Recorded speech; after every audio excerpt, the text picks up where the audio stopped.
Hi, I'm Erin O'Riordan, and I'm with my husband and co-author, Tit Ellington. Say hi, Tit.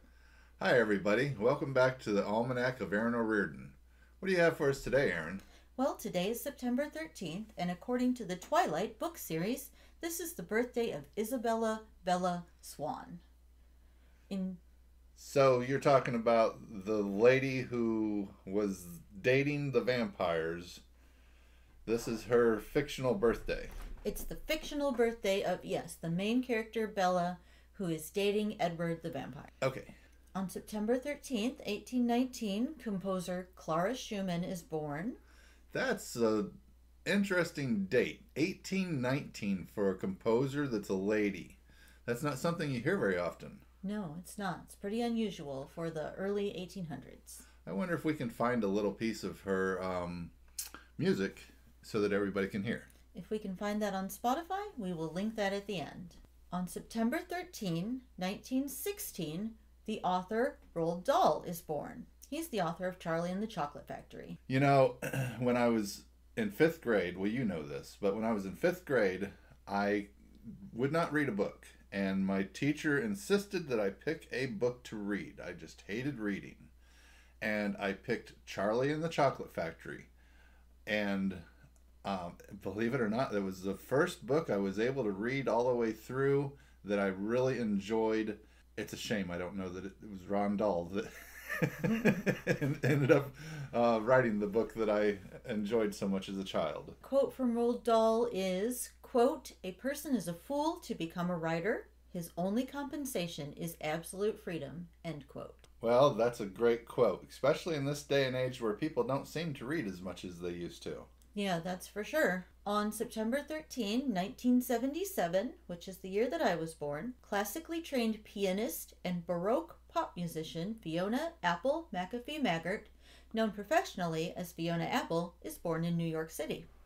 Fiona Apple. I wonder if that's anything to do with the apple of my eye or New York being the Big Apple. But it actually is her name, though. It's just coincidental. And we'll have to see if we can find some of her music as well. We can definitely find some of her music on Spotify. We'll definitely put a Fiona Apple track at the end. On September 13, 1985, Super Mario Bros. Is released for the Nintendo Entertainment System gaming platform.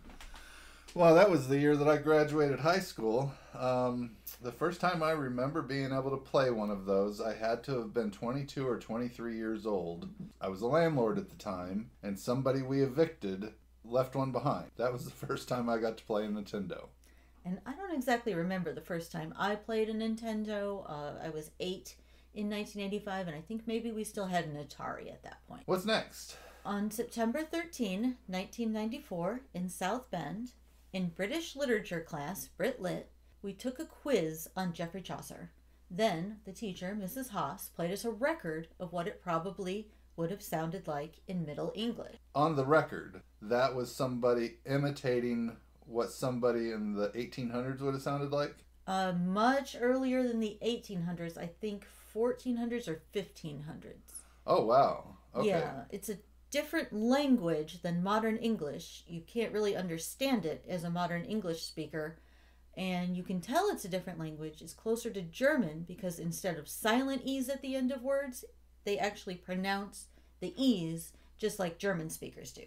Interesting. What's next? On September 13th, 1998, Melanie Scary Spice Brown, an active Spice Girl at the time, marries Spice Girl backup dancer Jimmy Gulzar at the 12th century church in Little Marlow, Buckinghamshire, England.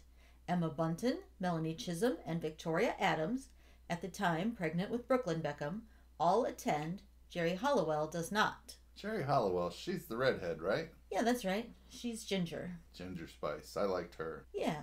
On September 13, 2005, the TV series Supernatural premieres. Wasn't ever a big fan of that. I knew some people that were diehard fans, though, and they would not miss an episode.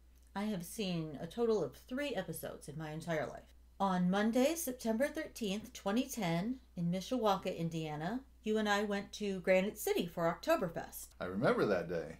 We had sauerkraut, coleslaw, and potato chips, all of which were free, and we tried the Oktoberfest beer flavor, which was not free, and I won a Granite City sweatshirt as a door prize. I remember that sweatshirt. That thing was really nice sweatshirt. As I recall, the day that you won it, we were sitting outside on the patio, and it was kind of chilly out, and so it was a nice blessing that you ended up getting the sweater at that time. Yep, it was the perfect door prize. It was an oversized gray sweatshirt, and I literally wore that thing until one of the sleeves started to unravel. And on September 13, in 2016, also in Mishawaka, I listened to the last disc of A Tale of Two Cities on audio CD on the way home from work, and then suffered post-Sydney Carton depression. I could imagine that. You had a long ride then. As I recall, you were driving an hour each way every day.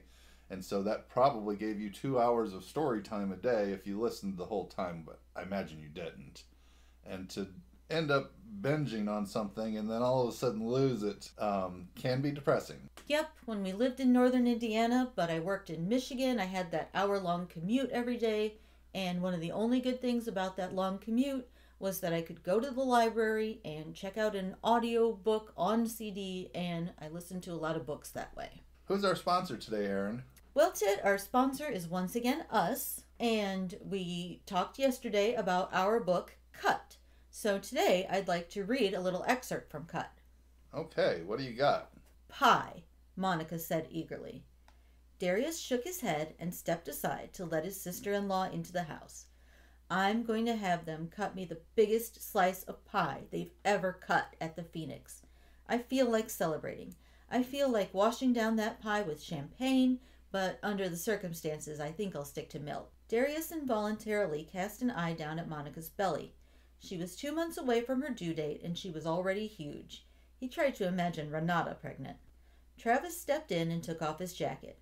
This is after she ate 2 handfuls of Halloween candy that the trick-or-treaters left behind, he said. Monica's eyes widened. Oh my God, Darius. Have you ever smelled Halloween candy? I don't know, Darius said. I know what chocolate smells like and bubblegum. No, Monica said, still talking excitedly. I don't mean the smell of things individually. I mean that collective Halloween candy smell. Like when you're a kid and you stick your whole face in the pillowcase full of treats and inhale. It's the same thing when you're an adult and you smell the bowl you're passing out treats from. She closed her eyes and inhaled, remembering the scent. Incredible. Very descriptive. I love that part. We read you one Almanac entry for each day of the year. If you want to read along, you can find the entries on ko-fi.com. That's ko-fi.com, where I am Coffee Supporter 86474. KOFISUPPORTER 86474. If you'd like to have Cut read to you, visit me on my YouTube channel. It's linked in the show description. If you would like to have a copy of Cut or any of our other books, please visit our website at aeess.com or titellington.com, titellingtin.com, and you can find a selection of our other books that have links to Amazon. Thank you, Spotify. Bye. Love you. I don't know why I'm waving. It doesn't know that I'm waving.